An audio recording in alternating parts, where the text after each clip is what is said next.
tidak? Raisa Najia Fazila. Sinando Rizky Handani. Muhammad Al-Farizi. Rahman Aditya. Anugrah Rendisa Putra. Sapril Heldi Guna. Afif Adnan Sadar. Ya, masuk semua ya hari ini ya. Ya, tidak ada yang sakit, tidak ada yang izin. Baik. Sekarang Ibu mau bertanya dulu nih, siapa yang tadi pagi tidak sarapan? Nggak sarapan semua? Waduh, kenapa nggak sarapan, Nak? Sarapan. Kalau mau sekolah harus sarapan dulu, biar perutnya tidak kosong. Karena kalau perutnya kosong, kita belajarnya tidak konsentrasi. Coba sekarang itu yang tadi pagi sarapannya pakai nasi goreng. Iya. Siapa yang tadi pakai susu atau roti? Ya, yang di belakang. Ya, jadi sarapan, ada yang sarapan, ada yang tidak. Usahakan setiap kita mau sekolah kita sarapan dulu ya. Iya. Kita akan membacakan suratan pendek seperti biasanya. Kali ini kita akan membacakan surat An-Nas. Ayo kita baca bersama-sama.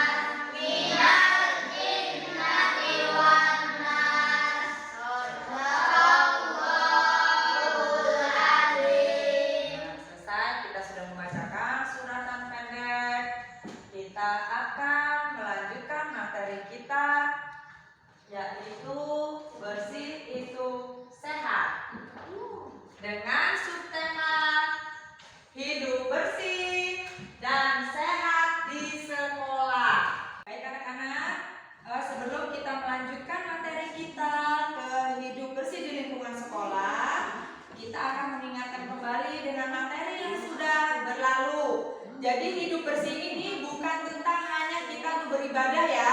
Hidup bersih itu mencakup bersih ke lingkungan rumah ataupun lingkungan sekolah. Yang kemarin-kemarin kita sudah membahas hidup bersih untuk beribadah. Salah satunya kita menjalankan berwudu, kemudian mengganti wudu itu tayamum, karena itu pun masuk ke dalam hidup bersih. Yang akan kita pelajari sekarang yaitu hidup bersih di lingkungan sekolah. Coba sedikit ya Ibu ingin mengingatkan kembali.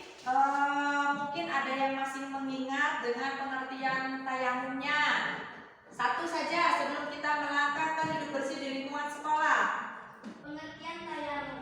Tayamum adalah mengusapkan debu atau tanah yang suci pada muka dan kedua tangan sebagai pengganti wudhu. Ya, jadi ini untuk umroh masih mengingat ya apa itu pengertian daripada tayamum. Jadi sebelum kita melangkah ke subtema yang selanjutnya, tadi kita sudah mengingatkan sedikit tentang tayamum.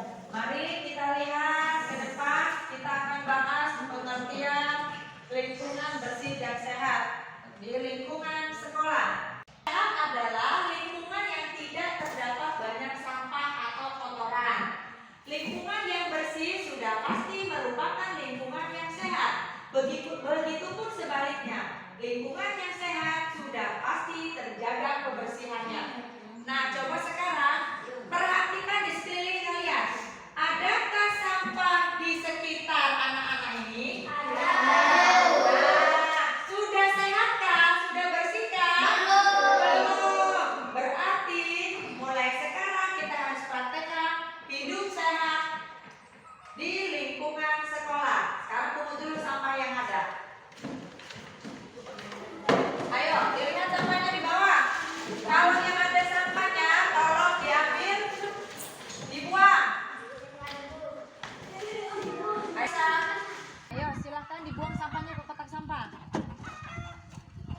nggak boleh lagi ya buang sampah sembarangan. Diambil kalau melihat sampah dimanapun, khususnya di lingkungan sekolah, dibuang ke kotak sampah. Ayo, silakan kembali. Setelah kita mengetahui pengertian lingkungan bersih dan sehat, Ibu berharap melalui kegiatan menyimak dan membaca media pembelajaran animasi yang disajikan, anak-anakku sekalian dapat menyebutkan hadis yang berkaitan dengan perilaku hidup bersih.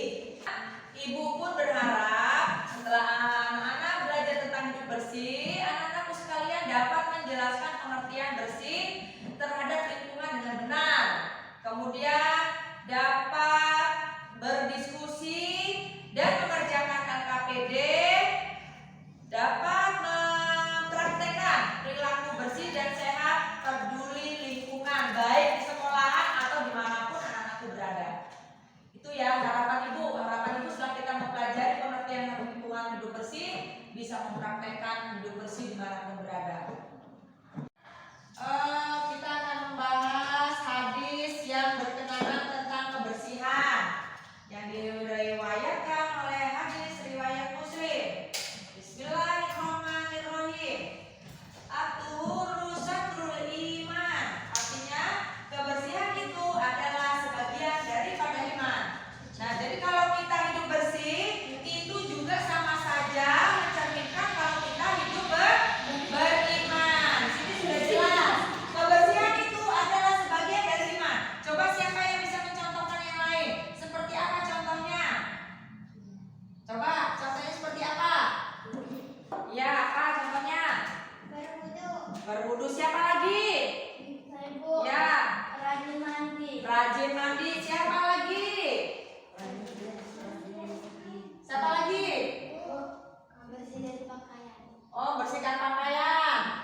anggota keluarga atau di masyarakat? Di masyarakat. Coba perhatikan lagi. Keluarga. Keluar? Keluarga. Ini siapa kira-kira? Nih ada ibunya, ada anaknya, mungkin ini bapaknya, ini ayahnya. Berarti ini masih bergotong royong di lingkungan keluarga. Kalau bergotong royong di lingkungan masyarakat itu biasanya di mana dilaksanakannya? Di jalan raya. Di jalan raya. Terus Di tempat umum. ya jalan raya tempat umum, bisa di perkampungan atau sedang membersihkan selokan. Ini adalah ciri-ciri dari orang yang hidup bersih. Dan ini ada gambar lagi di sini, tanah yang subur. Seperti apa kira-kira yang disebut dengan tanah yang subur? Ya, Banyak tanaman yang ditanam oleh petani. banyak tanaman yang ditanam oleh petani. Contohnya apa yang ditanam oleh petani? Padi. Padi. Kemudian memiliki air yang bersih. Seperti apa memiliki air yang bersih? Sebo. Ya, Raisa. Tidak ada pencemaran di sungai. Ya, tidak ada pencemaran di sungai. Biasanya di sungai yang ada pencemarannya itu dari apa aja? Limbah. Kotoran. Kotoran. Ya, banyak ya. Jadi kita usahakan jangan membuang sampah di kali. Karena itu bisa mencemari udara. Bisa mencemari udara dan juga bisa mencemari kali itu sendiri. Kita beralih ke yang C. Perilaku hidup bersih. Membuang sampah pada tempatnya. Seperti contoh tadi ya, membuang sampah tidak pada tempatnya. Padahal di sini tempat sekolahan kita ini ada kotak sampah. Jadi kalau misalnya ke sekolahan melihat sampah yang berserakan, cepat diambil. Buang ke kotak sampah. Buanglah sampah pada tempatnya. Membuat jadwal piket. Di sekolahan kita punya jadwal ya? Punya. Kalau kita ingin punya jadwal piket, berarti yang kena jadwal datangnya harus pagi. Ngapain? Nyapu. Terus? Buka jendela. Terus? Ngepel. Ya, apa lagi? Menyiram tanaman. Terus apa lagi? Membersihkan selokan. Membersihkan selokan, mengeluarkan bunga, menyapu, tadi mengepel, yaitu tugasnya yang piket. Jadi yang piket itu harus masuk pagi. Tidak boleh kalau piket itu masuknya siang. Jadi kalau di sekolahan, lo langsung siap. Termasuk juga menyapu kantor. Itu tugasnya apa? Tugas siswa bagi yang piket. Sekarang bergotong royong membersihkan saluran air. Kenapa saluran air harus kita bersihkan? Biar tidak tersumbat. Biar tidak tersumbat. Terus Biar tidak biar apa lagi selain biar tidak tersumbat? Biar tidak banjir. Oh, biar tidak banjir. Kenapa sih harus bergotong royong? Karena air itu dipergunakan oleh banyak orang. Jadi kita di sini harus bergotong royong. Di sekolahan pun juga harus bergotong royong dalam hal apa? Sama dalam membersihkan kelas. Membersihkan kelas kalau tidak bergotong royong nggak jalan. Jadi kalau misalnya di sekolah, di lingkungan sekolah itu pun bergotong royong tetap bisa kita terapkan. Kemudian mendaur ulang sampah. Sampah-sampah apa saja yang bisa didaur ulang? Sampah botol. Ya, tadi. Sampah plastik. Sampah plastik, botol, kaleng, itu bisa didaur ulang. Sekarang lihat lagi, menanam tumbuhan hijau. Contohnya apa ini? Menanam apa ini? Kaktus, bunga. Ya, jadi tanaman ini usahakan harus kita tanam supaya apa? Tidak gersang. Di sekolah kita ada nggak tanaman? Ada. Mana contohnya tuh ya? Ada apotek hidup yang kita buat di sekolahan. Kemudian itu ada bunga-bunga di halaman.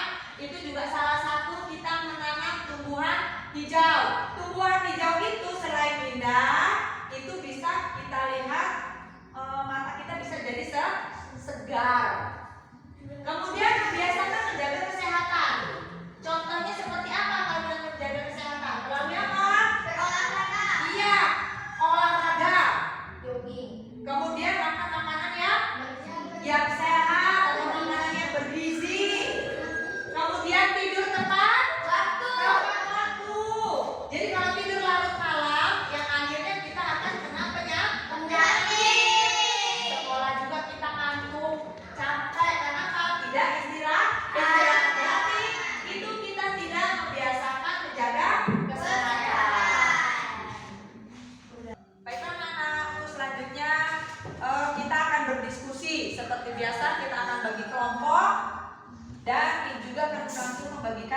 LKPD.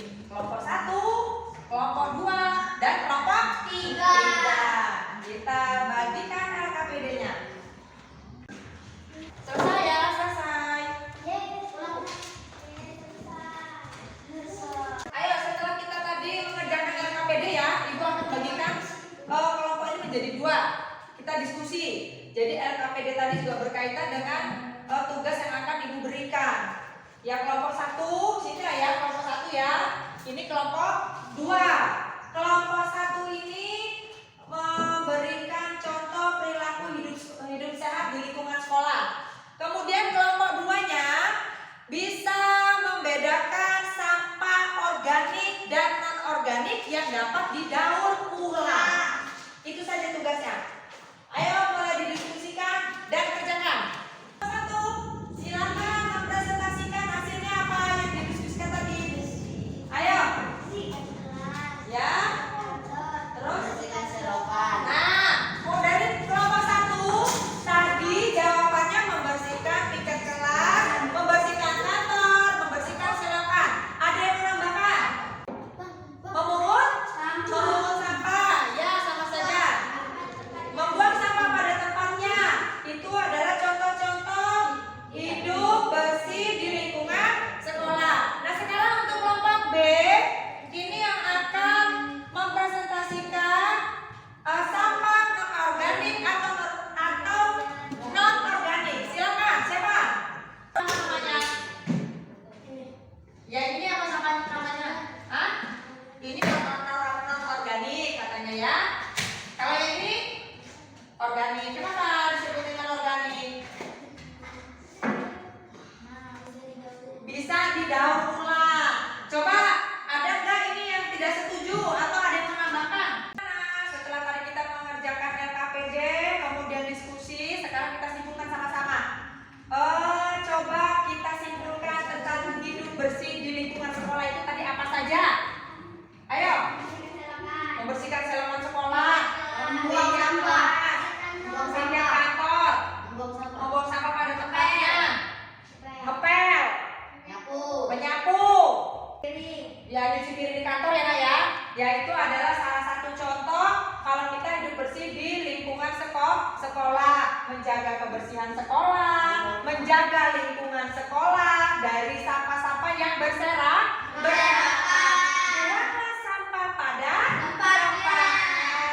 Nah, nanti kalau kalian pulang, selain diterapkan di sekolah, kita terapkan juga di lingkungan rumah. Jadi kalau di rumah ada sampah, cepat diambil, cepat disapu, biar ibunya senang. Itu adalah salah satu contoh kita berbakti kepada kedua orang tua. Orang tua tidak perlu nyuruh lagi, nah itu sapukan, nah cucikan piring. Jadi salah satu kita membuat orang tua senang.